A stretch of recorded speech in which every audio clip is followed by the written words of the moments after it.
일단 저를 간단하게 소개해드리면 저는 지금 현재 주식회사 RGT를 운영하고 있고요. 주식회사 RGT는 지금 이제 50억 원 정도대 매출을 내고 있고 투자금 한 100억 원 정도대 지금 받았습니다.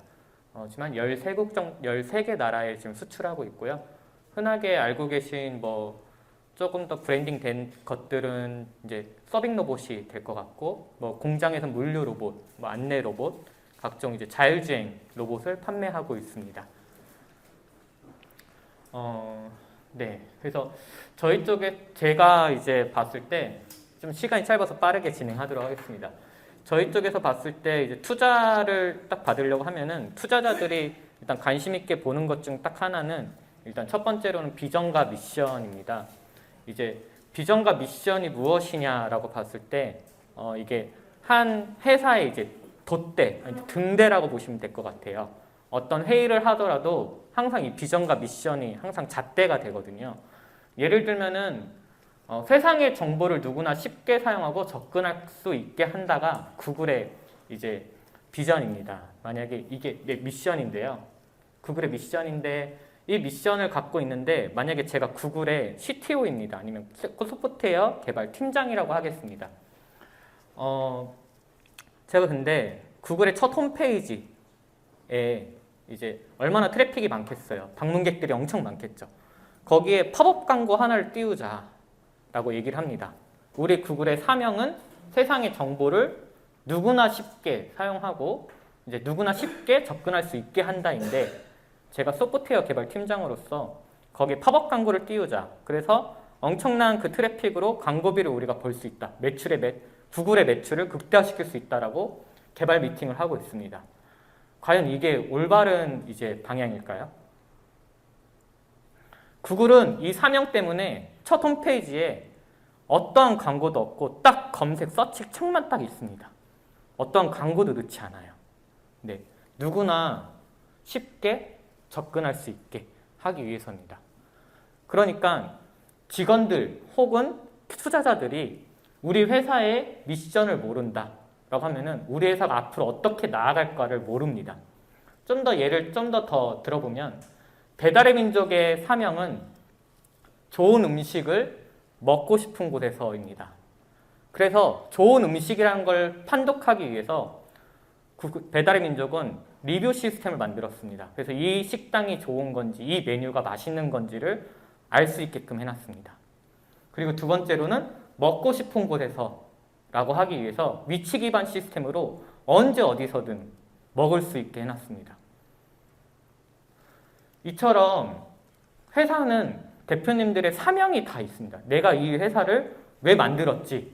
라는 사명이 있습니다. 이 사명이 계속 우리 회사의 방향이 되고 우리 회사 아이템을 회의를 할 때도 그게 모두 다 잣대가 돼서 돌아옵니다. 그래서 우리 회사의 사명은 투자자들도 궁금해합니다. 왜냐하면 곧 나아갈 길이니까요. 우리 회사가. 이 회사 사명은 대표님들의 굳건한 의지이기 때문에 절대 바뀌지 않을 겁니다. 그래서 이러한 미션들이 굉장히 중요하다는 겁니다. 쿠팡 같은 경우도 쿠팡 없이 어떻게 살았을까를 생각하게 하자라는 겁니다. 그래서 쿠팡은 자기들 거에 대한 제품을 원래는 다른 곳에 노출시키지 않고 어떻게든 쿠팡화, 모든 것을 쿠팡화 하려고 하고 있습니다. 그게 점점 속도들이 조금씩 내고 있고 그래서 쿠팡 플레이어도 이제 우리 곧 출시를 했죠. 이렇게 모든 것을 쿠팡화하려고 하고 있습니다. 이렇게 회사는 모두 다 대표님들의 사명을 가지고 있다. 그 사명이 실질적으로 아이템에 대한 방향이 되고 회사의 방향이 됩니다. 그렇기 때문에 굉장히 중요합니다. 이 사명들을 근데 대표님들만 알고 있으면 안 돼요. 아까도 말씀드렸다시피 제가 구글의 예를 들어 소프트웨어 팀장입니다. 근데 제가 이 사명을 모르고 그냥 나 구글의 매출을 위해서 팝업 광고 띄울래 이럴 수 있잖아요. 그러니까 그 사명들을 꼭 직원들에게 쉽게 전달시킬 수 있어야 됩니다. 그러한 이제 대표님들의 리더십들이 굉장히 발휘돼야 되고요. 두 번째로는 아이템과 비즈니스 모델을 알아야 된다는 겁니다. 우리가 흔하게 볼 수 있는 맥도날드는 햄버거라는 아이템을 판매하고 있습니다. 이 햄버거가 신기하게 햄버거를 판매하는 가게에서 맥도날드는 전 세계 굳건하게 1위를 지키고 있습니다. 근데 신기한 게 우리는 햄버거를 맥도날드 것만 먹진 않잖아요. 가끔은 서브웨이도 먹고 가끔은 롯데리아도 먹고 맘스터치도 먹고 버거킹도 먹죠. 근데 전 세계 1위는 계속 맥도날드예요. 왜 그럴까요? 이게 이제 아이템과 비즈니스 모델을 이제 다르기 때문인데요.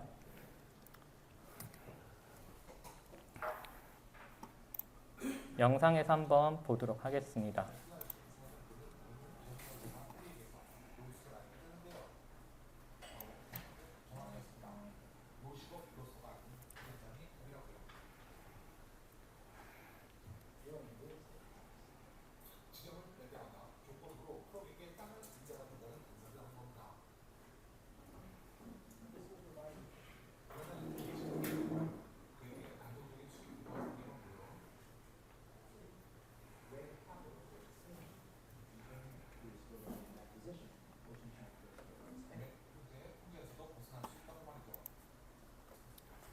네, 이처럼 맥도날드는 부동산업을 실제로 하고 있습니다.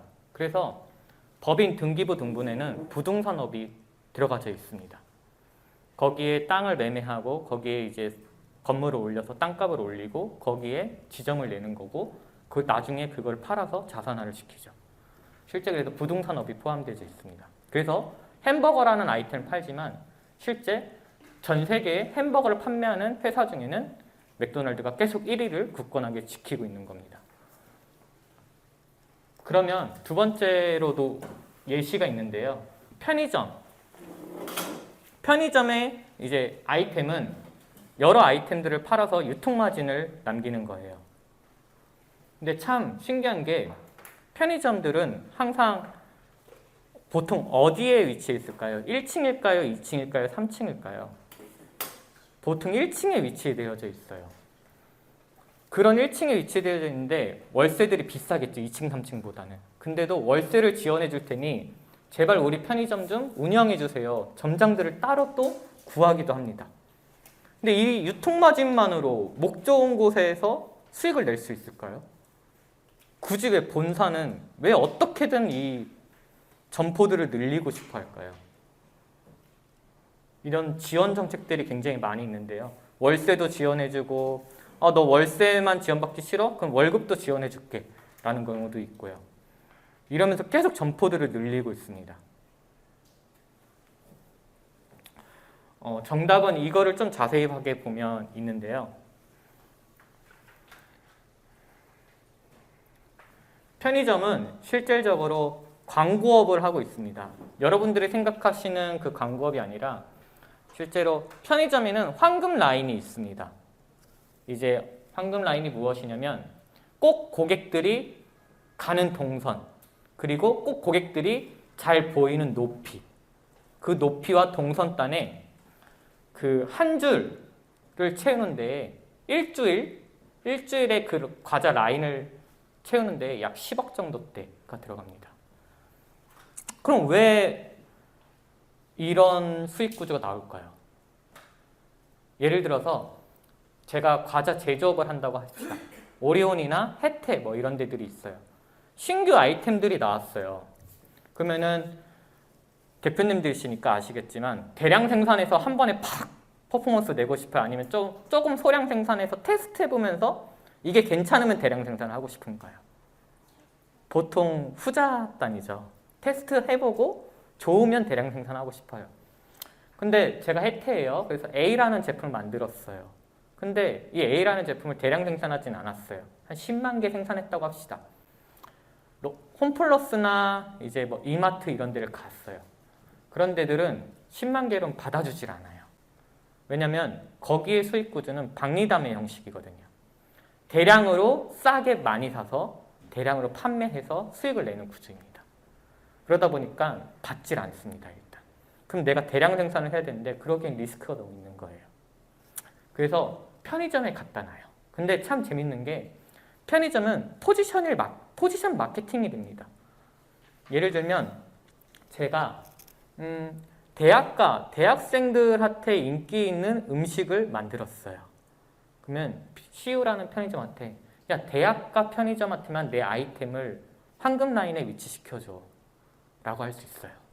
그러면 과자를 이제 생산하는 그 개발하는 회사의 장점은, 좋은 점은 포지션 마케팅을 할 수 있고 내가 타겟팅, 실제로 커스터머에 대한 그런 피드백들을 받을 수 있습니다. 그러면서 매출도 만들어낼 수 있고요.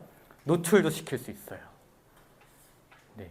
그래서 편의점들은 이 포지션 마케팅을 하기 위해서 더 많은 점포들, 더 구석구석의 점포들을 필요로 해요. 그래서 광고로 돈을 먹어요. 이 한 줄 채우는데 아까 말씀드렸다시피 10억 원 정도대가 들어갑니다.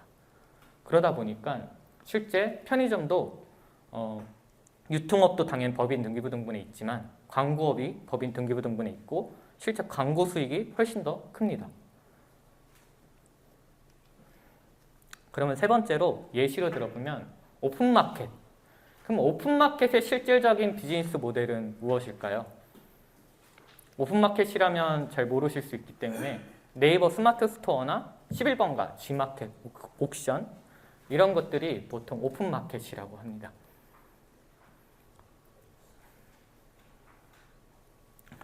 이쪽에 물건을 팔아보신 분들은 아시겠지만 보통은 판매 회사에게 돈을 지불하는데 보통은 한 5영업일, 많게는 한 10영업일 정도 때가 보통 걸립니다. 제가 만약에 만 원의 아이템을 팔았으면 만 원이 고객이 샀으면 저한테 돈이 꽂히는 데까지는 보통 5영업일에서 10영업일이 보통 걸립니다. 이때 이 네이버 쇼핑 같은 경우는 어떤 역할을 하냐면 단기 회사채를 발행합니다. 단기 회사채를 발행해서 거기에 보험을 들고 그래서 리스크를 해칭하고 이 단기 회사채를 다른 회사한테 돈을 빌려줍니다. 그래서 그 이자로 돈을 냅니다. 수익을. 그래서 실제로 여기는 대부업을 하는 거죠. 그래서 법인 등기부 등본에 대부업이 들어가져 있습니다. 그 수수료 마진 이런 것들로 돈보다 대부업으로 만들어낸 돈이 훨씬 더 큽니다. 이렇게 대표님들이 생각하시는 아이템, 표면적으로 나타난 아이템과 비즈니스 모델은 약간 좀 다르죠. 예를 들면 제가 여기다가 아니면 대표님들이 여기다가 공짜로 카페를 만들 수도 있어요. 아니면 학교 근처에 카페를 공짜로 만들 수도 있습니다. 그래서 그 커피를 공짜로 뿌릴 수도 있는 거죠. 고객들에게. 그럼 고객들은 커피를 공짜로 만들어 먹는 거죠. 근데 그럼 우리의 수익 구조는 뭐냐라고 했을 때 이 창업과 관련된 혹은 학교와 관련된 광고들을 컵에 표면적으로 잉크를 인쇄해서 계속 뿌리는 거예요. 그래서 광고업을 할 수도 있죠. 아이템은 커피 판매를 하는 거지만 비즈니스 모델은 광고업이 되는 겁니다. 똑같은 아이템이라고 해도 똑같은 비즈니스 모델일 수는 없어요. 이거는 대표님들만 아는 산업이기 때문에 그렇습니다. 그래서 이 비즈니스 모델을 고도화하기 위해서는 꼭 업의 본질과 산업에 대한 이해가 필요합니다. 그래서 제가 말씀드리고 싶은 거는 대표님들이 좋아하는, 관심 있는, 물론 그런 것들에 대한 창업을 당연히 하셨겠지만 좀 더 관심 있고 잘 하시는 그런 산업과 업에 대해서 창업을 하시면 더 비즈니스 모델 개발에 더 좋다라고 이야기를 드리고 싶습니다. 이제 실질적으로 이제 투자를 받기 위해서는 보통 데모데이들을 굉장히 많이 나가실 거예요. 데모데이나 보통은 데모데이 나가면 이제 IR, 피칭을 보통 많이 하실 텐데 제가 대표님들의 각각 라운드가 어느 단계인지 제가 잘 모르기 때문에 시드나 프리 A 단계라고 보통은 생각하고 말씀을 드리도록 하겠습니다. 보통은 이제 피칭 때에는 다음과 같은 이제 목차들이 굉장히 많이 필요한데요. 첫 번째로는 회사의 미션과 목적, 결국엔 우리 회사의 방향이죠. 방향에 대한 게 꼭 필요하고 두 번째는 파운더와 팀 소개 같은 것들이 필요하고 세 번째로는 우리 회사가 이제 해결하려고 하는 문제, 그러니까 니즈죠, 니즈가 굉장히 필요하고 그거에 대한 이제 솔루션 그리고 이제 데모, 영상이 가장 좋고요. 영상이든 그림이든 딱 한눈에 보고 딱 알 수 있는 내 아이템을 그 이제 데모 영상이 필요하고 시장 규모, 현존하는 해결책의 장단점, 경쟁사죠. 경쟁사에 대한 것들, 그다음 KPI들, 재무성과 예측, 그다음에 투자 필요 금액에 대한 활용처, 다음과 같은 사항들이 포함되어져 있어야 됩니다. 여기서 이제 좀 보시면 나는 이 데모 영상이 없어. 나는 아직 아이템을 다 완벽하지 않았고 데모 영상이 없어 라고 말하시는 분들도 있어요. 그래서 데모 영상을 꼭 안 넣으시는 분들이 있거든요. 근데 요즘에는 만약에 어플리케이션이라고 해도 어플리케이션 앱이라고 해도 그 앱이 만들어지지 않았어도 이렇게 잘 동작하는 것처럼 보이게 디자인해서 이렇게 딱 설명할 수 있거든요. 그게 있고 없고의 차이가 굉장히 큽니다. 예를 들어서 대표님들 거 아이템 막 한 10분, 5분 발표를 다 해봤자 그냥 실행되는 동영상 5초, 10초면 아이템 이미 설명 끝나거든요. 10초, 30초 안에 내 아이템을 다 설명할 수 있는 영상을 안 넣는다라는 거는 사실 좀 많은 부분을 조금 포기하는 겁니다. 투자자들은 죄송하지만 대표님들 거 말고도 굉장히 많은 거를 한 번에 봐요. 네, 그와 비슷한 것들도 굉장히 많이 볼 거고요. 근데 내 아이템 이해하는 데만 뭐 10분, 20분을 쓰는데 30초 만에 할 수 있는 걸 안 한다라는 거는 말이 안 되거든요. 그래서 꼭 무슨 일이 있더라도 데모 영상을 꼭 넣으시는 게 좋습니다. 내 아이템이 설령 완성되지 않았어도 동영상을 만들 수 있는 건 굉장히 많이 있기 때문이에요. 서비스면 아까 말씀드렸듯이 어플리케이션이니까 그 앱 화면을 디자인해서 하나하나씩 실행 단계별로 보여주셔도 괜찮고요. 하드웨어다라고 하면은 그냥 모델링 해가지고 요즘에 뭐 카티아나, 크레오나 뭐 여러 가지 모델링 툴들이 많이 있잖아요. 모델링해서 그 장면들만 보여줘도 어떻게 동작하는지만 보여줘도 이미 아이템에 대한 이해도는 끝난 거죠. 그래서 그런 데모 영상들이 꼭 필요하다라는 거예요. 여기서 조금 더 팁을 좀 더 피칭할 때 팁을 좀 더 드리고 싶은데요. 이제 이럴 때 데모데이를 보통 나가면은 보통 오프닝 첫 장과 마지막 장을 잘 이용을 안 하시더라고요. 예를 들면 마지막 번째 장 때 땡큐 하고 보통 끝냅니다. 감사합니다. 들어주셔서 감사합니다. 주식회사 RGT였습니다. 하고 끝나요, 보통. 근데 꼭 그렇게 활용하지 말라고 말씀을 꼭 드립니다. 이게 왜 그러냐면 오프닝 첫 장과 마지막 장은 시간에 구애받지 않는 장표입니다. 이게 무슨 뜻이냐? 제가 예를 들어서 이게 오프닝 첫 장이라고 하겠습니다. 이거 오프닝 첫 장이고 다음 순서 발표는 주식회사 RGT입니다 라고 얘기했어요. 근데 제가 저기서도 천천히 올라오고 있어요. 대표님들은 이미 이 장표를 보고 있죠. 저를 보진 않을 거 아니에요. 저 잠깐 봤다가 하더라도 이 장표를 계속 보실 겁니다. 잠깐이 아니더라도 한 10초라도 보실 겁니다. 그러면 시간에 지금 가고 있나요? 5분 발표였는데 시간이 안 가죠. 네. 내가 나와서 안녕하세요 주식회사 RGT 발표 시작하겠습니다 라고 하면 이제 그때부터 발표가 시작되는 거니까요. 시간에 구애받지 않는 장표가 첫 장과 마지막 장입니다. 마지막 장도 내 이상 발표 마치도록 하겠습니다 하고 끝났어도 이 장표는 계속 켜놓습니다.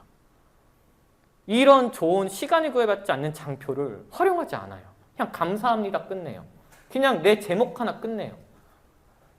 첫 장 때 데모 영상 30초짜리, 20초짜리만 돌렸어도 동영상 이미 내 아이템에 대한 이해를 다 하고 저는 발표를 시작합니다.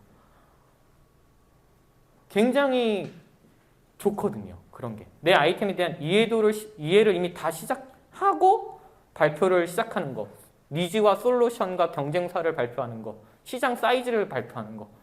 그것과 내 아이템을 이해시키려고 처음부터 들어가야 되는 거는 천지차이입니다. 그 짧은 시간 안에. 일단 우리는 짧은 시간 안에 일단 관심을 받아야 되잖아요. 임팩트를 줘야 되고 포텐셜을 이야기해야 되잖아요.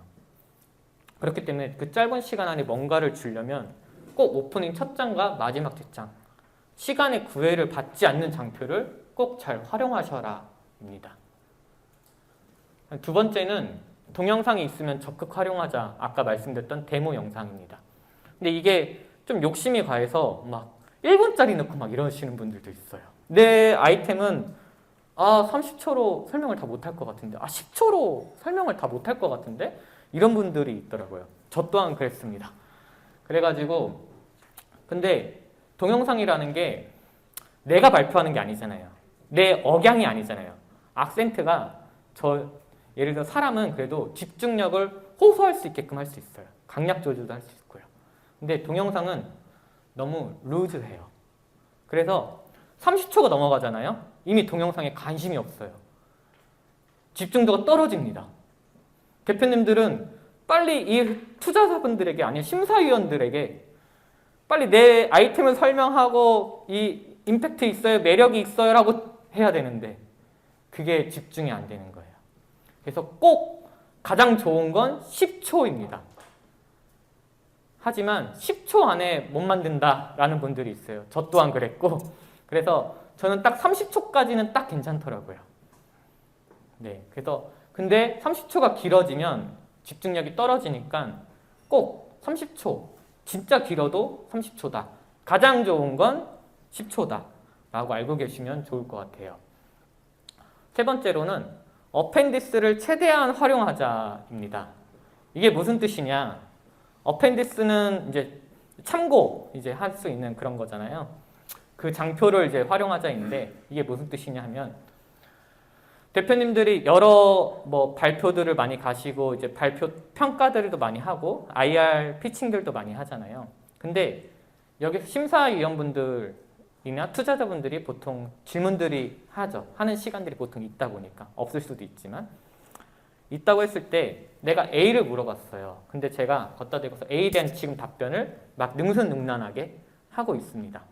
근데 심사위원들이나 투자분들은 너무 죄송하지만 대표님들 말을 신뢰하지 않습니다. 네, 너무 당연하잖아요. 세상에 대표님들 같이 성실하신 분들도 있지만 사기꾼들도 많거든요. 네, 그러니까 믿질 않습니다.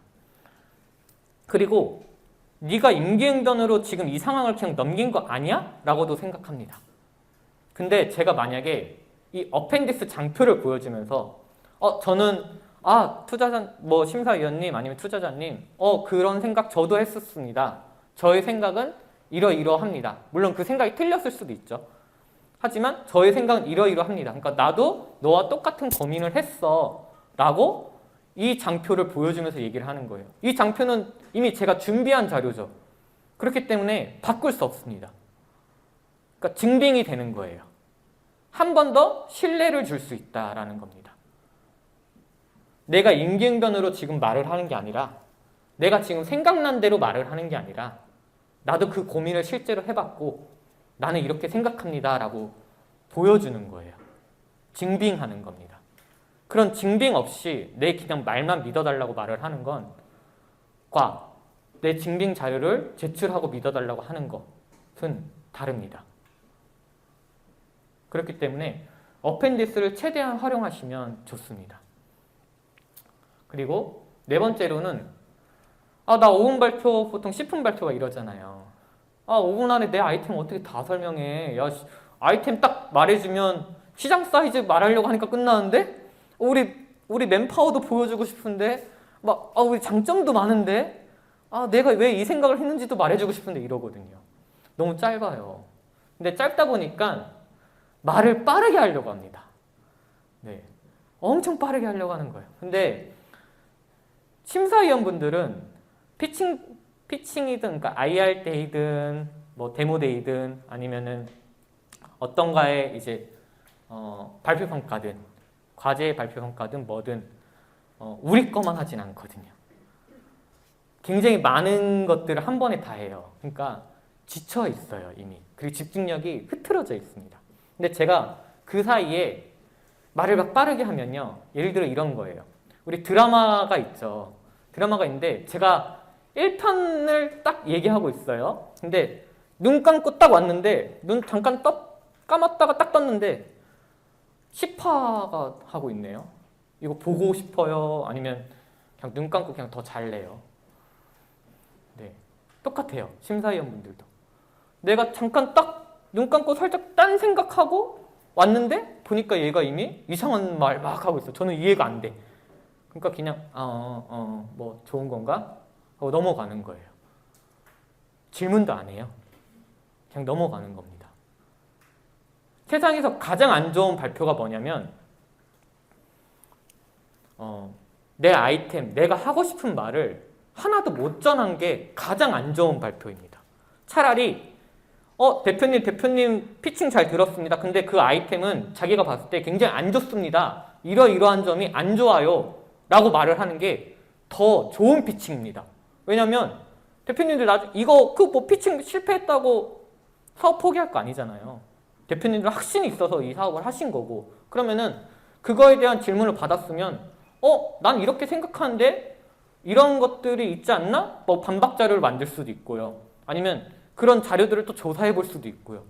역으로 좋은 질문이라서 실제로 고민해 볼 수도 있는 거죠. 근데 내 아이템 아무것도 이해를 못해서 네, 대표님 피칭 잘 들었어요. 대표님이 생각하시는 아이템이 A인가요? B인가요? 라고 물어보고 있는 건 굉장히 안 좋은 발표인 거예요. 내가 5분 동안 10분 동안 목청 터지게 난 A예요 라고 계속 얘기했는데 내가 A인 걸 몰라. 그러면은 안 좋은 피칭이죠. 그러니까 까여도 괜찮고 뭐라고 들어도 괜찮고 가끔씩은 그런 피칭들도 있어요. 저도 가끔씩 가면 저희 아이템 가끔씩 까일 때 있습니다. 근데 안 좋다고. 차라리 그게 훨씬 더 낫다라는 거예요. 대표님이 더 단단해질 수 있는 시기니까요. 그런 건. 근데 내 아이템을 내가 말을 빠르게 해서 이분을 제대로 이해를 못 시켰다. 그래서 아무런 질의응답도 나오지 않았고 내 아이템에 대한 이해도 못했다 라고 하는 건 절대 있어서는 안 됩니다. 그러니까 부족한 시간이어도 말을 빠르게 하려고 하지 말고 차라리 내용을 줄이시는 게 가장 좋아요. 어차피 관심 있고 본인이 이거는 예를 들어서 합격시키고 싶다. 아니면 예를 들어서 이건 투자해보고 만한 관심이 있다. 라고 하는 아이템은 어차피 질의응답 때 물어봅니다. 그거 한두 개 때문에 한두 개 빼먹었다고 탈락되거나 투자를 못 받거나 하진 않아요.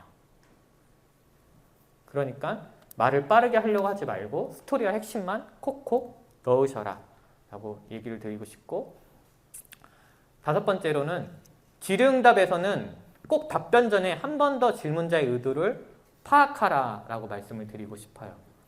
이게 어떤 소리냐면 실제 저희 예시인데요. 제가 한창 시드머니 투자 받으려고 할 때 지금 한 6년 전인가요? 아무튼 그럴 때 5년 전인가? 6년 전인가? 그럴 때 항상 이 질문을 많이 받았어요. 이 팀은 하드웨어부터 소프트웨어까지 다 하는 팀인가요? 라는 말을 물어봤어요. 저희는 자율주행 로봇을 하고 있고 기구도 설계하고 역학도 해석하고 실제 기구를 만들고 하드웨어도 만들고 펌웨어도 하고 소프트웨어도 하니까 네, 저희 RGT는 다 해요 라고 얘기를 했어요. 그렇게 이제 데모데이 나가서 이제 피칭을 나가서 항상 했던 말이 이제 네, RGT는 다 하고 있습니다. 소프트웨어, 하드웨어. 이렇게 말을 했어요. 근데 투자를 한 6개월 정도 동안 못 받았었어요. 네. 그렇게 돌아다녔는데 항상 좋다고 말을 하면서 투자를 받지 못했어요. 그 다음 단계를 못 넘어가더라고요. 이 질문의 요지가 뭐냐면 보시면 우리나라에서 하드웨어로만 성공한 스타트업이 있을까요? 생각해보면 우리나라에서 하드웨어로만 특출나서 성공한 회사는 아직 없습니다. 다 소프트웨어예요. 플랫폼이거나. 그러다 보니까 RGT 너무 좋은데 너희의 핵심은 하드웨어야? 소프트웨어야? 라고 물어보는 질문이었어요. 근데 제가 이 질문의 요지를 파악하지 못하고 그냥 말한 거예요. 우리 RGT는 하드웨어, 소프트웨어 다 합니다. 라고. 그러면 웃긴 게 그러면 한 번 더 심사위원이 물어보면 되는 거 아니에요? 아니 너희의 핵심이 하드웨어야, 소프트웨어야? 아니면 언제든지 하드웨어를 버릴 수 있니?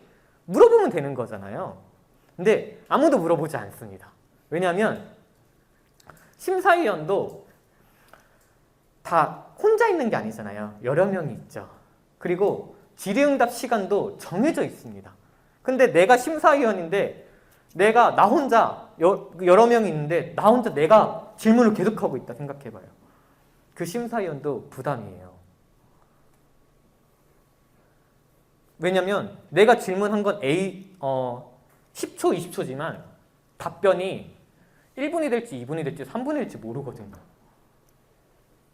네. 그러다 보니까 질문을 최대한 공동하게 최대한 많이 배분하려고 합니다. 본인 독차지하려고 하지 않아요. 그러니까 대묻지 않는 거예요. 그냥 그런가 보네 라고 끝나는 겁니다. 기회는 여기서 말씀드리고 싶은 건 심사위원이 질문하는 거에 대한 답변할 수 있는 기회는 딱 한 번입니다. 뱉었으면 끝난 거예요. 그러니까 조금 늦어도 괜찮으니 좀 생각해도 괜찮으니 그 질문을 정확하게 이 사람이 원하는 답변이 뭘까? 이 사람은 왜 이런 질문을 했을까? 한 번 더 고민하고 답변하시는 게 훨씬 더 성공 확률이 높습니다. 그게 투자든 발표평가든 네, 그걸 고민해 보시면 너무 좋을 것 같고 이제는 제가 말씀드릴 건 투자를 실제 받는 방법입니다. 투자를 받기 위해서는 IR데이 막 갔죠. 이제 저희가 지금 현재 피칭덱을 만들어서 이제 저희만의 피칭덱들을 만들었고 미션이나 솔루션들도 다 했고 아이템 비즈니스 모델도 고도화했고 맨파워도 있다 막 하면서 피칭덱을 막 만들었어요. 그래서 데모데이에 나갔더니 이제 여러 투자사들이 막 접근해와요. 아니면 투자사들이 접근해오지 않을 때도 있어요. 그러면은 저희는 일단 IR 덱은 있잖아요. 맞죠? 피칭 덱은 있잖아요. 보여줄 수 있을 만한. 그거를 가지고 저희가 투자자를 찾아 나서든 혹은 온 투자사들을 저희가 좋은 투자사인지 검증해 봐야겠죠. 그럴 수 있는 것들이 있습니다. 그리고 저희들이 사업계획서를 쓴 거, 대표님들이 사업계획 쓴 부분들이 실제로 다는 참고를 못하겠지만 비슷한 아이템들이 여러 있을 거예요. 비슷한 시장들이 여러 있을 거라고요. 여기서 시장 규모는 결국 다 데이터잖아요. 그렇기 때문에 찾는데 어려움을 겪으실 수도 있거든요. 이런 것들을 참고할 수 있는 사이트들이 다 있다라고 말씀을 드리고 있습니다. 그래서 실질적으로 이제 처음부터 말씀드리고 싶은 건 결국엔 우리 아이템에 대한 카테고리를 한번 체크해봐라 라는 겁니다. 잘 아시겠지만 투자는 트렌드라고들 모두 합니다. 왜냐하면 이 투자는 보통 자금 정책이 정부로부터 나오기 때문이에요. 정부의 정책으로부터. 그러다 보니까 보통 우리나라는 뭐 반도체, 바이오 막 이런 것들을 밀어주고 있죠. 계속. 로봇 쪽도 밀어주고 있고 지금 이제 AI도 많이 밀어주고 있고요. 항공우주도 좀 한 3년 전 이제 우주청을 만들면서 좀 밀어주고 있죠. 옛날에는 이제 코로나 때는 비대면 막 이런 것들도 밀어주고 있었고요. 투자는 트렌드입니다. 그런 트렌드를 따라가려면 대표님들이 지금 현재 가지고 있는 아이템이 이 트렌드와 맞는지를 체크해야 돼요. 이 트렌드들은 다 키워드가 있습니다. 이 키워드들을 모두 다 보실 수 있습니다. 지금 현재 카테고리별로, 그러니까 키워드별로 투자를 누가 많이 받고 있지? 그 다음에 투자를 많이 받나? 아니면 이 키워드는 투자를 별로 못 받나? 라는 거를 여기서 체크하실 수 있어요.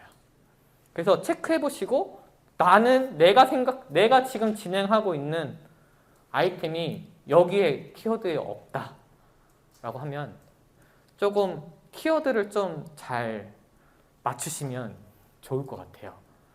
네. 뭐 어디 갖다 붙이면 AI잖아요, 뭐든 요즘은. 그런 것들도 있고 잘 키워드들 좀 붙이셔서 내 키워드를 잘 이제 잡으셔라 라는 거를 말씀드리고 싶습니다. 그래서 세부 키워드들까지 다 있으니까 대표님들이 생각하는 지금 내 아이템 방향이 IR 덱이 키워드와 이것과 맞는지, 그러니까 트렌드와 맞는지 생각해 보시면 좋겠습니다. 두 번째로는 나 사업계획서 작성을 했는데 시장 데이터나 이런 부분들, 그 다음에 발표를 어떻게 하고 보통은 사업계획서 장표들을 어떻게 구성하는지 잘 모르겠어 라고 할 수 있습니다. 그래서 요즘엔 굉장히 좋습니다. 실제 상장사들의 사업계획서, IR 피칭 덱을 볼 수 있고요. IR을 어떻게 하는지도 볼 수 있습니다. 그래서 시장 데이터들도 다 여기서 똑같이 볼 수 있어요. 아이템은 다르지만 시장은 비슷할 수도 있어요. 그러니까 참고하실 수 있는 것들이 굉장히 많다고요. 우리보다 더 많은 인력을 투입해서 시장 데이터를 분석한 자료가 있으면 그거 왜 안 써요? 쓰시면 되죠. 근데 우리 아이템은 약간 코스닥 상장한 이미 이런 상장한 회사들이 하는 건 아닌 것 같아요. 왜냐면 상장한 회사들은 너무 약간 올드한 것들을 해요. 그래서 저는 좀 신사업이라서 스타트업이 할 만한 아이템이라 여긴 없어요 라고도 할 수 있잖아요. 스타트업들만 하는 또 사업계획서 그리고 IR 덱들을 보실 수 있습니다. 그럼 여기서도 시장 데이터들을 다 보실 수 있는 거예요. 그럼 다른 회사들, 스타트업들은 어떻게 미션과 비전을 갖고 있고 어떤 시장으로 하고 있고 어떻게 발표하고 있고 발표에 대한 피칭 덱을 어떻게 구성하고 있는지 대표님들이 다 보실 수 있습니다. 그걸 참고해서 피칭 덱을 더 발전시키면 돼요. 시장 내가 조사하기가 좀 어려워. 보시고 참고하시면 돼요.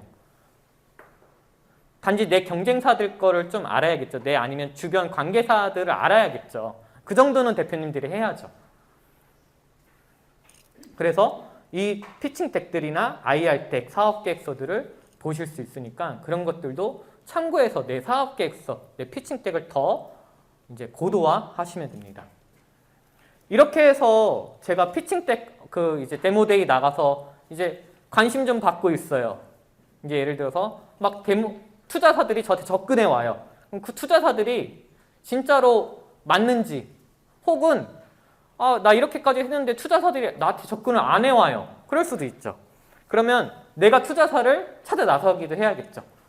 그럼 그렇게 어떻게 하는지를 알려드릴게요.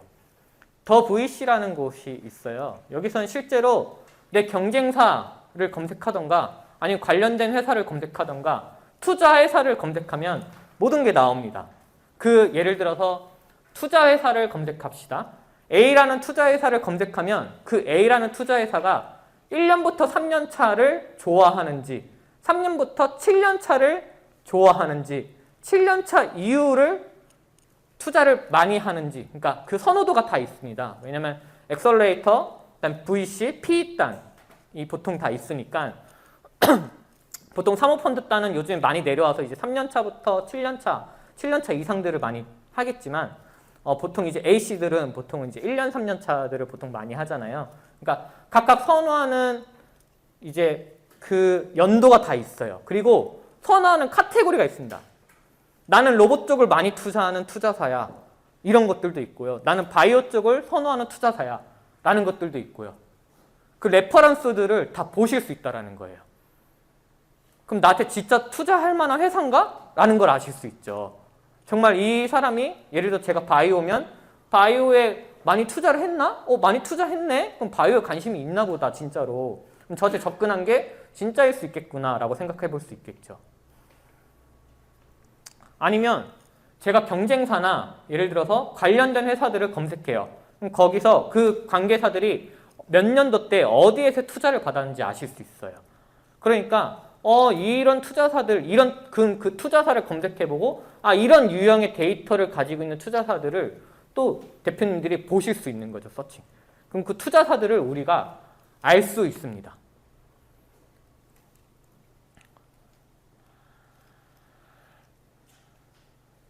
그리고 그 투자사들을 이제 알았으면 이 투자사가 정말로 좋냐, 나쁘냐. 요즘엔 블랙들도 많잖아요. 블랙 투자자들도 많잖아요. 대표님들도 많이 들으셨겠지만 투자는 잘 받아라. 투자 이제 계약서는 꼼꼼하게 봐라.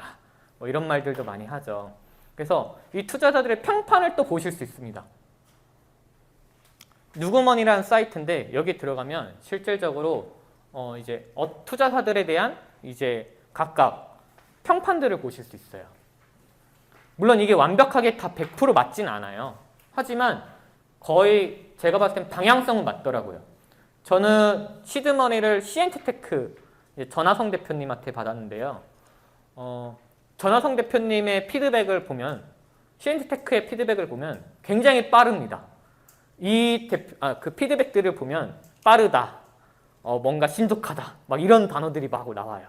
근데 실제로 빨라요. 네. 저희 쪽은 투자를 딱 피칭하자마자 한 10초 만에 이미 팁스 얘기가 오고 가고 했습니다. 투자해드릴게요. 그럼 팁스도 해드릴 거고, 이렇게 좀 해보려고 좀 해볼 것 같아요. 이런 밸류 얘기들이 바로 오고 갔고요. 굉장히 빠릅니다. 결정부터, 그러니까 빼일라는 팀들도 들어보면 거의 뭐 1, 2분 만에 판매를 나는 거예요. 굉장히 결정들이 빠릅니다. 그게 이제 시엔트테크의 장점 중 하나고, 그럼 여기 피드백들이 여기 막 올라와져 있어요. 그런 식으로. 그래서 이 평판들을 실제 보는 거예요. 누구는 뭐 나쁘다, 뭔가 뭐 욕심이 너무 과하다라는 멘트들도 있고요. 그러니까 다른 투자사들 중에 보면은, 그러니까 안 좋은 투자사들을 대표님들이 거를 수 있습니다. 물론 거르는 것도 생존의 1순위니까요. 거를 수 있으면 거르지만 못 거르면 알고 가는 거죠. 그럼 투자 계약서를 조금 더 꼼꼼히 봐야죠.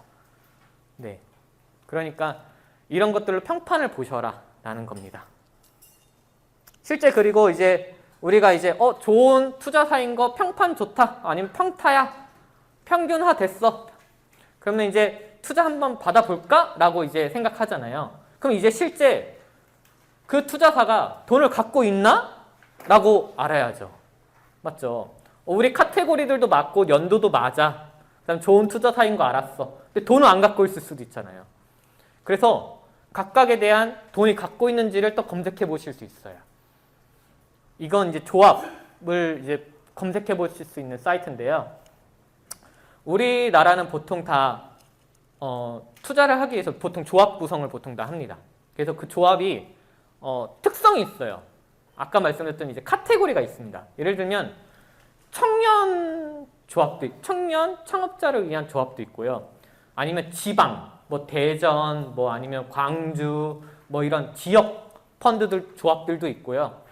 뭐 AI 조합들도 있고요. 각 그 조합마다 카테고리들이 있습니다. 그래서 그 카테고리들을 추적하거나 보실 수 있어요. 그리고 그 조합들이 언제 생겼고 언제 마감인지를 아실 수 있습니다. 이게 밝아서 잘 안 보이는데, 예를 들면은 이게 등록일이 예를 들어서 2000년도이고 마감일이 2028년도라고 할게요. 28년도라고 할게요. 등록일이 2000년도, 마감일이 2028년도. 그러면 보통 조합은 8년입니다. 8년 동안 보통은 돼 있어요. 그러면은 지금 이제 2027년도니까 지금 이제 1년이라는 기간이 남아있네 라고 만약에 하면은 나 이 조합이 돈을 들고 있구나 라고 생각할 수 있잖아요. 근데 그 조합엔 돈이 없는 겁니다. 왜냐면 1년이나 남아있는데 왜 돈이 없다고 하지? 라고 하면, 보통 조합은 8년 구성인데 4년 동안은 투자하는 기간이고요. 나머지 4년 동안은 회수하는 기간입니다. 그래서 이미 돈을 다 투자를 이미 했어요. 2020년도 때 2000년도 때 만들었으면 2004년도 때 이미 돈을 다 투자했다고요. 그래서 2005년도부터 2008년도까지는 이미 회수하는 기간인 거예요. 그러니까 이 조합들을 보고서 그럼 투자자를 만났으면 그럼 투자자님 어떤 조합으로 혹시 투자하실 생각이신가요? 라는 걸 물어보시면 이 조합을 검색해 보시면 되죠. 그래서 나한테 유리한 카테고리인가, 혹시 지방 펀드인가, 아니면 청년 펀드인가, 아니면 시니어 파트인가, 아니면 뭐 인천에 대한 펀드인가, AI 펀드인가, 바이오인가, 이런 것들을 보실 수 있습니다. 그래서 실제 돈을 들고 있는지를 보실 수 있는 거예요. 그 다음은 실질적으로 그 조합을 이제 우리가 알잖아요. 그러면 그 조합들도 보면은 회사가 보통은 다 총괄을 하지만, 회사 대표님들이 총괄을 할 수 있지만, 보통 그 조합 담당자가 있습니다. 메인 담당자. 그 메인 담당자가 누구고 연락처가 어떻게 되는지를 우리가 볼 수 있어요. 보통은 그 조합을 담당하고 있는 메인 담당자가 돈을 끌어 모은 거예요. 그렇기 때문에 그 메인 담당자의 권한이 조금 셉니다. 그럼 그 메인 담당자가 대표가 아니어도, 보통은 메인 담당자거든요. 대표가 아니어도. 그렇다 보니까 그 메인 담당자랑 대표님들이 딜을 하고 있으면, 미팅을 하고 있으면 더 좋겠죠. 그 메인 담당자가 네, 투자할게요 라고 했으면 진짜 그거는 투자가 될 가능성이 더 높은 거예요. 근데 보니까 내가 메인 담당자랑 얘기하고 있는 게 아니네 라고 하면은 약간 조금 차라리 메인 담당자랑 하고 있는 다른 딜을 선택하시는 게 훨씬 더 빠른 거죠. 내가 자금이 급하다고 하면 훨씬 더. 그래서 그러면 아니면 내가 지금 투자자를 찾고 있어요. 그래서 조합도 찾았어요. 나한테 맞는. 우리한테 관심 있는 투자자가 아직 없어서 내가 투자자를 지금 찾아 나서고 있어요. 아까 WEC부터 해가지고 투자자를 찾았고 이제 조합도 찾았고 그 조합에 대한 메인 담당자와 연락처를 알아요. 그러면 제가 연락해보면 되죠. 우리 IR 피칭 덱을 그 메인 담당자한테 보내볼 수 있겠죠. 그게 훨씬 더 빠르다는 거예요. 근데 그게 카테고리가 나한테 다 맞네. 예를 들어 인천에 AI에 그다음에 예를 들어서 청년이야. 그 카테고리야 조합이. 근데 돈이 곧 써야 될 것 같아. 네, 그러면은 남는 돈들을 우리한테 꽂을 수 있다라는 거예요. 그분들도 돈을 쓸 곳을 찾고 다닐 수도 있단 말이에요. 그러니까 그런 것들을 보실 수 있다라고 알 수 있습니다. 이걸 다 했는데 보니까 자꾸 이제 시드머니 때나 프리 A 단계에선 이런 분들도 이제 있어요. 이제 돈이 별로 없어서 뭐 인원을 못 뽑겠어요. 아니면 이제 이 돈들이 없어서 사업화를 어느 정도 못 하겠어요 라는 분들도 많이 있거든요. 그래서 요즘 많잖아요. 지원 사업들 많이 있고 인건비 지원해주는 지원 사업들도 많이 있잖아요.